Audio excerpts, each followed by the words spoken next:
Sejumlah tempat wisata di Jakarta hari ini ditutup. Tidak seperti sebelumnya, hari ini kawasan wisata seperti Ancol dan Taman Mini sepi pengunjung.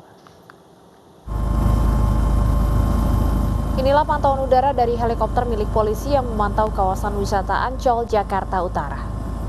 Setelah ditutup sejak kemarin dengan alasan evaluasi protokol kesehatan, praktis kawasan wisata pantai ini pun tampak sepi. Pengelola Ancol baru akan membuka kembali tempat wisata ini pada 18 Mei atau Selasa lusa. Hal yang sama juga tampak di atas kawasan wisata Taman Mini Indonesia Indah yang ditutup mulai hari ini. Wisata miniatur Indonesia ini ditutup hingga 17 Mei besok sehingga tidak nampak ada aktivitas.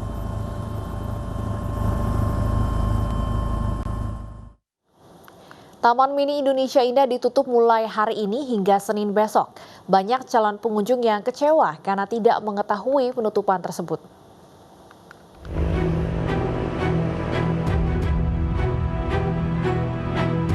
Setelah sempat beroperasi selama 3 hari pada Lebaran kemarin, kawasan wisata TMI ditutup sementara mulai hari ini hingga tanggal 17 Mei besok. Meski telah diumumkan melalui situs resmi, namun masih ada warga yang datang ke Taman Mini. Mereka pun kecewa karena tidak diperbolehkan masuk.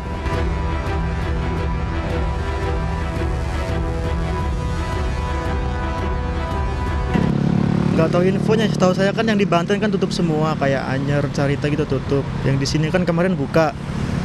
Nggak tahu kalau hari ini tutup.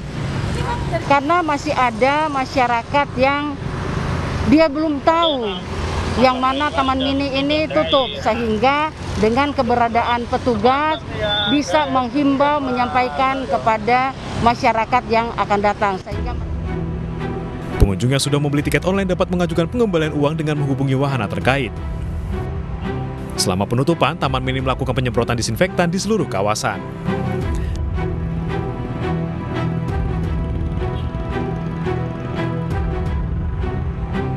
Dari Jakarta, Eti Juitasari, Mario Oba, Tri Julianti, iNews melaporkan. 1.200 penumpang kereta api jarak jauh akan tiba di stasiun Pasar Senen pada puncak arus balik hari ini. Namun PT KAI memastikan penumpang yang tiba hari ini bukan pemudik yang kembali ke ibu kota, melainkan mereka yang memiliki kebutuhan perjalanan khusus.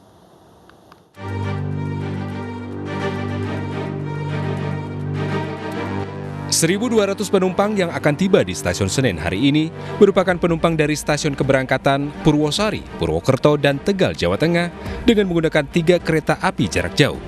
Humas PT KAI Daop 1, Eva Hoirunisa mengatakan, jumlah penumpang tersebut masih terbilang normal karena masih adanya pembatasan perjalanan kereta api jarak jauh. PT KAI sendiri memprediksi lonjakan arus balik akan terlihat di stasiun Pasar Senen setelah tanggal 17 Mei besok, seiring dengan berakhirnya masa pemberlakuan pembatasan perjalanan. Untuk penumpang-penumpang yang datang ini adalah penumpang-penumpang yang memang sudah terverifikasi. Di masa ini adalah masa angkutan kereta api yang berjalan adalah kereta api non-mudik, artinya tidak mengangkut penumpang yang mudik ya, tapi mereka yang memang memiliki kebutuhan perjalanan secara khusus.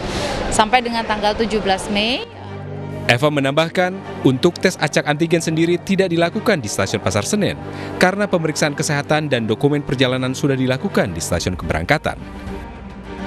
Namun PT KAI akan siap membantu jika pemerintah Provinsi DKI Jakarta akan melakukan tes acak antigen di stasiun Pasar Senen.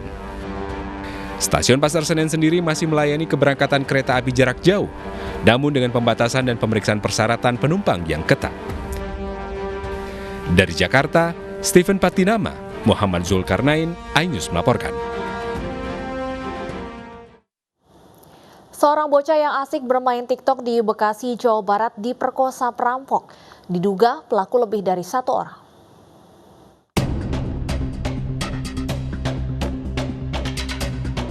Komplotan perampok beraksi di daerah Bintara 1, Bekasi, Jawa Barat. Tak hanya merampok, pelaku juga sempat memperkosa penghuni rumah yang baru berusia 15 tahun. Saat kejadian, korban hanya bersama dengan ibu dan 2 adiknya, sementara ayah tiri korban sedang bekerja. Korban berinisial AS yang sedang asik bermain TikTok usai subuh di ruang tengah tiba-tiba dibekap pelaku yang menyelinap masuk ke dalam rumah. Setelah mengambil 2 buah telepon genggam dan uang tunai, pelaku kabur melalui pintu belakang.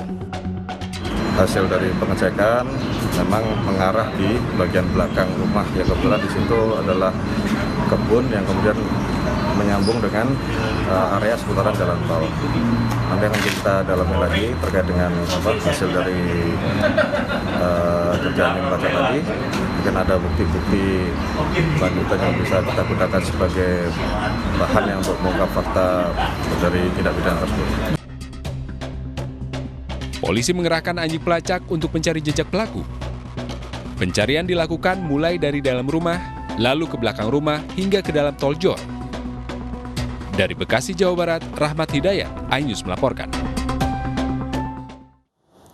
Sepasang muda-mudi di Palangkaraya tertangkap basah saat hendak berbuat asusila di tempat gelap. Namun yang mengejutkan, si perempuan masih di bawah umur dan dipaksa melayani pasangannya yang mengancam akan menyebarkan foto syurnya jika menolak.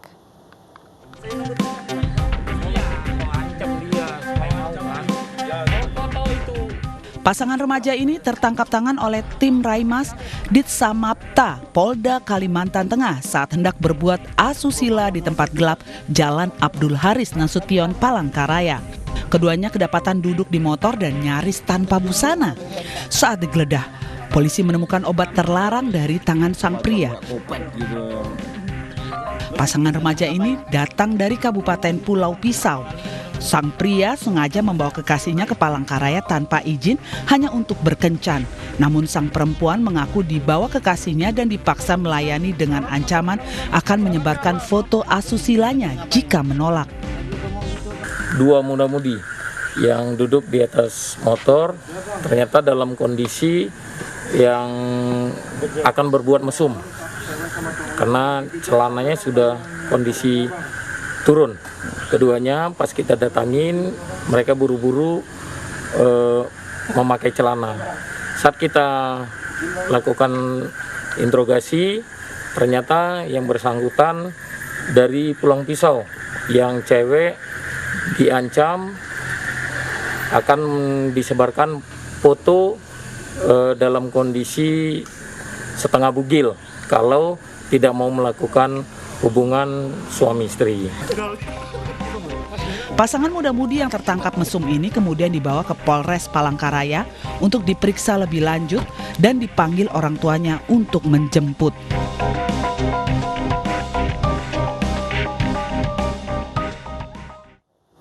Kita ke informasi lain, pemirsa, polisi merazia balon udara yang diterbangkan di sejumlah daerah karena membahayakan. Bahkan di Madiun, Jawa Timur, sebuah balon udara terjatuh ke kabel PLN dan memicu ledakan.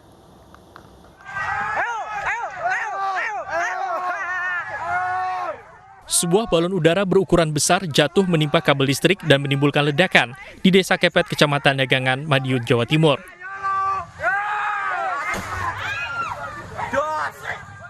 Menurut petugas PLN Madiun, balon udara yang mengenai kabel PLN sempat membuat listrik di Kecamatan Dagangan padam.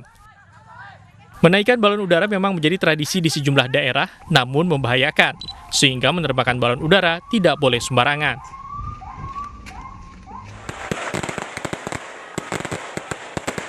Polisi pun menggelar razia dan menyita balon udara serta petasan yang biasa diterbangkan ketika momen Lebaran. Di Kecamatan Jambon, Ponorogo, Jawa Timur, polisi mengamankan 6 orang, 4 diantaranya berstatus pelajar SD dan SMP. Dari 6 orang ini, polisi menyita balon berukuran 12 meter dan ratusan petasan beragam ukuran. Mereka membuat sendiri balon udara dengan biaya hasil patungan. Karena masih di bawah umur, orang tua mereka pun dipanggil ke kantor polisi. Terdiri dari 6 anak, yang 1 dewasa, yang 5 masih usia 14-15, usia anak SMP. Sebuah balon ukuran 12 meter, diameter 2 meter, berisi mercon, petasan sebanyak 450 yang kecil, yang besar sejumlah 15. Saat ini kami masih melakukan pendalaman dari mana asal-usul dan sumber dana yang berhasil kami amankan hari ini.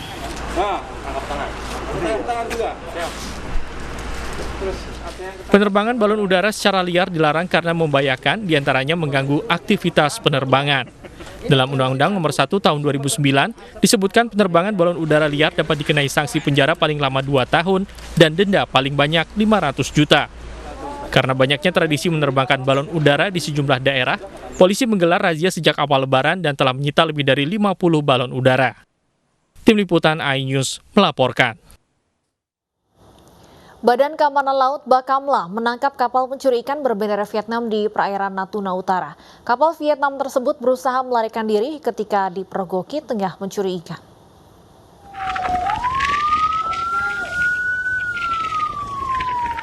Bakamla langsung mengejar kapal Vietnam yang terpergok mencuri ikan di perairan Natuna Utara. Saat didekati, kapal ikan asing ini berusaha kabur dengan menambah kecepatan menjadi 7 knot. KN Pulau Dana 323 mendeteksi kontak radar kapal ikan asing asal Vietnam sedang menangkap ikan di wilayah perairan Natuna dekat perbatasan Indonesia-Malaysia.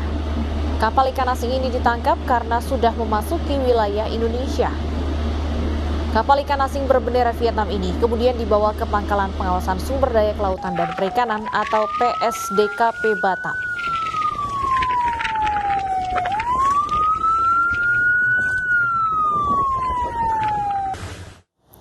Pasca kontak tembak antara pasukan gabungan TNI Polri dengan kelompok teroris Papua dini hari tadi, situasi distrik Ilaga Utara, Kabupaten Puncak, Papua mulai kondusif. Aktivitas warga mulai berangsur normal dengan penjagaan ketat aparat gabungan.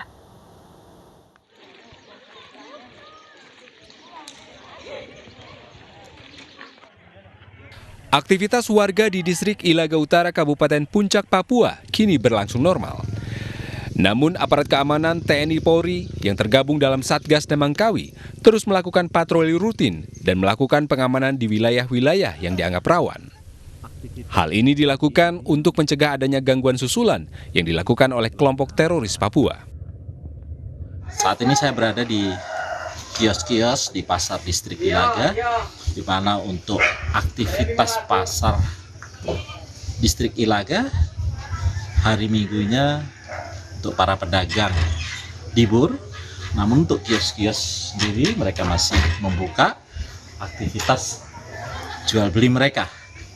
Terlihat di sini sebagian warga maupun ojek mereka berbincang-bincang dengan rasa aman dan juga nyaman berada di distrik Ilaga. Sebelumnya dini hari tadi terjadi baku tembak antara pasukan TNI Polri dengan kelompok teroris Papua di jembatan Kampung Mayuberi. Dalam insiden ini, 2 anggota teroris Papua tewas tertembak dan 1 lainnya melarikan diri. Dari Timika, Papua, Nathan Making, iNews melaporkan. Beralih ke informasi COVID-19, pemirsa, pemerintah menghentikan sementara distribusi dan penggunaan vaksin AstraZeneca. Selama penghentian ini, BPOM akan melakukan serangkaian pengujian untuk memastikan keamanan vaksin.